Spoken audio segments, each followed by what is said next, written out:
Scientists have recently made a remarkable discovery that could turn our understanding of dinosaur metabolism on its head. Dinosaurs existed a long time ago, and we only really know about them because of the fossils that they left behind. Dead dinosaurs, whose bodies are rapidly encased in sediment, or tar, or some other medium that can form an airtight anoxic environment, these dinosaur bodies can undergo a process called fossilization, where the organic tissue is slowly decayed and replaced with minerals, creating a kind of mineral cast of their bones. This process typically only preserves hard tissue, as soft tissue like skin and muscles and mucous membranes tends to decay really quickly. As a result, our interpretation of dinosaur physiology has historically been biased by the physical mechanisms of fossilization. At first, dinosaurs were assumed to be scaly, cold-blooded reptilian creatures, but recent research has revealed that many, if not most, dinosaurs actually had a healthy covering of feathers. We didn't know this before because we hadn't really found solid evidence of feathers.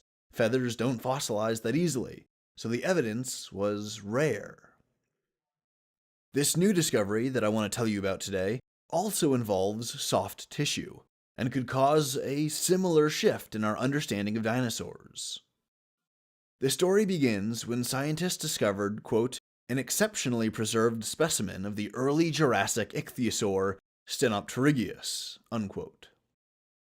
They closely examined the fossil and analyzed its integumentary tissue, like its skin and fat, which are soft tissues that almost never get fossilized. These ichthyosaurs were massive marine reptiles, filling the ecological role of apex predator in the ancient Jurassic oceans. Their reign of dominance lasted for an unusually long period of time. They survived the Jurassic. But when they did finally die out, they were replaced by the sharks as apex marine predator. But instead of scales, the researchers found that they had smooth skin, more similar to that of a porpoise or a whale than that of a reptile. And under the layers of skin, there was a very thick layer of fat, or blubber. This is surprising, because many reptiles are cold-blooded. Their internal body temperature is controlled primarily by the external temperature, by the ambient temperature of the environment. There are some pros and some cons to this approach. For example, in many modern reptiles, being cold-blooded greatly limits their habitat to those areas that are generally hot and sunny, but it has the advantage that their bodies don't use nearly as much chemical energy. A cold-blooded reptile, like a snake for example, can survive for something like 7 to 10 days on a single meal, and this is because their metabolism is relatively slow, because they're cold-blooded. Now, warm-blooded animals, like you and me and the rest of the mammals, have a higher metabolic rate because we generate our own internal heat through our metabolic activity. This allows mammals to live in a much wider range of habitats, like much colder habitats. But our dietary energy needs are way higher, and we have to eat way more often. Mammals, particularly marine mammals like whales, dolphins, and seals, have thick layers of blubbery fat that they use as insulation. The blubber keeps them warm by protecting them from the cold winter. It's insulation that keeps in the heat that their body is generating. In contrast, you have cold-blooded reptiles that don't really have or need blubber because they don't need to insulate themselves from the cold. They just don't live where it's cold. So this discovery of blubber on the ichthyosaur is surprising, because it suggests that these Jurassic predators, and perhaps many more dinosaur species, might have been warm-blooded.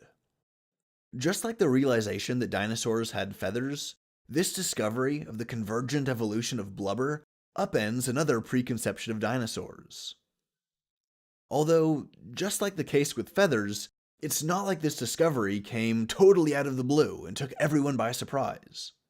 On the contrary, the fact that birds have feathers was a pretty big hint that dinosaurs might have had feathers as well. Similarly, birds and even some reptiles actually are warm-blooded, and this trait would have had to have appeared somewhere in their evolutionary lineage. The occasional paleontologist and evolutionary biologist has thrown the idea out there that dinosaurs might have been warm-blooded, or at least some dinosaurs might have been warm-blooded, but these ideas never really gained much traction because the fossil data simply wasn't there. But just like dinosaurs and feathers, now we do have the fossil data that shows that they did in fact have blubber, which is a strong hint that they just might have been warm-blooded, or at the very least, that the ichthyosaurs might have been warm-blooded.